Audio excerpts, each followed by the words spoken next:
SSS voluntary versus self-employed member. Ano nga ba ang pagkakaiba? Alin ka sa dalawa?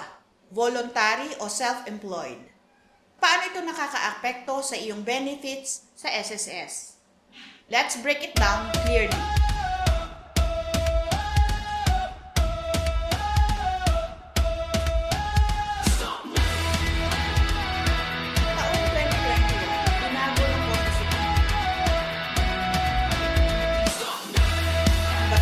Ipapaliwanag ko ng malinaw, simple, totoo at para sa lahat.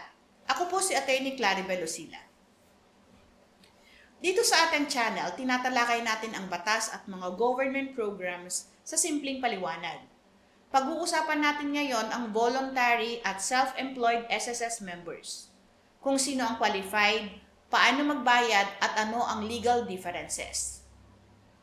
Sino nga ba ang self-employed member? Ayon sa Social Security Act of 2018, ito ang mga individual na kumikita sa sarili nilang hanap buhay o negosyo, kahit walang employer. Mga halimbawa, tricycle driver o jeepney operator, online seller o freelancer, mga professionals na may sariling practice katulad ng abogado, engineer, athletes, doctors.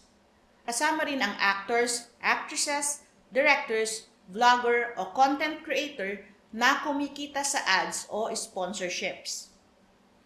Kailangang magparehistro sila bilang self-employed dahil sila mismo ang employer at employee in one. Sino naman ang tinatawag na voluntary member? Ang mga voluntary members naman ay mga SSS member na dati ay employed o self-employed pero tumigil sa trabaho o negosyo at gusto ring maghulog para tuloy-tuloy ang benefits. Ang mga halimbawa kasama nito ang housewife o house husband, OFW na umuwi at temporarily walang income, mga nagretiro ng maaga pero gusto pa ring mag-contribute sa SSS, dating freelancer na nagpahinga sa kanilang trabaho. Ang mga voluntary members ay hindi kumikita actively, pero nagpapatuloy magbayad para mapanatili ang kanilang SSS coverage.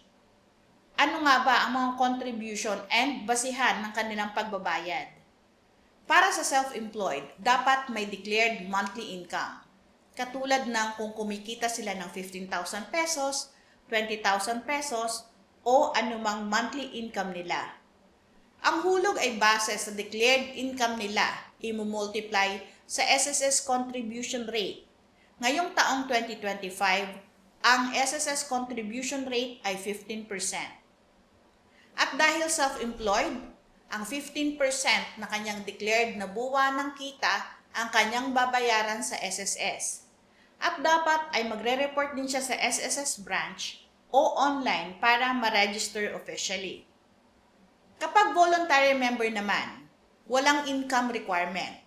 Pero pwede ka ring pumili ng contribution amount within the allowed salary brackets simula 5,000 hanggang 34,750 o higit pa. Pwede kang magbayad sa SSS app, sa Bayad Center o kaya naman sa GCash. Sa coverage and benefits ng SSS, ang self-employed at voluntary members ay parehong may access sa sickness benefit, maternity benefit, disability benefit, retirement benefit, death benefit, at funeral benefit. Ang self-employed naman ay sakop din ng Employees Compensation Program, samantalang ang voluntary member ay hindi. Halimbawa, si Liza, isang accountant, ay nag-resign sa kanyang trabaho para mag-alaga ng kanyang anak. Gusto pa rin niyang maghulog. She becomes a voluntary member. O kaya naman, si Michael, isang vlogger na kumikita sa YouTube. Wala siyang employer pero may regular income. He must register as a self-employed SSS member.